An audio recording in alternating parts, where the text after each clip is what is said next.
Welcome to the Slop Temple. We pray this video helps. You start by loading the video and the subtitle file together. This ensures VLC reads timing data. Once done, check VLC's version and the subtitle format because AS supports more timing features versus simple. SRT. Open subtitle add file or drag the SRT into the player, then observe whether captions appear late. Note the current subtitle delay value shown in Tools Track Synchronization. That baseline lets you measure how far off the text is, so you can correct accurately. Now you perform targeted fixes. Open Tools Track Synchronization and adjust the subtitle track synchronization in milliseconds. Negative values move text earlier, positive values make it later.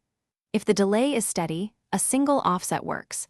If drift increases over time, export the SRT and batch edit timestamps or use subtitle edit to stretch timing. Make sure to test at different points in the video. This confirms whether one offset suffices or whether you must retime segments for consistent alignment throughout playback.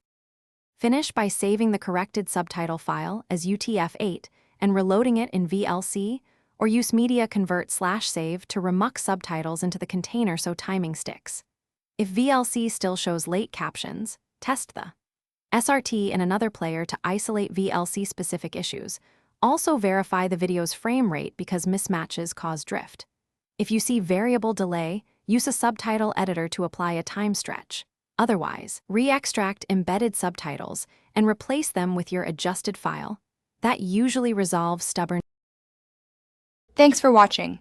Consider subscribing if we helped you.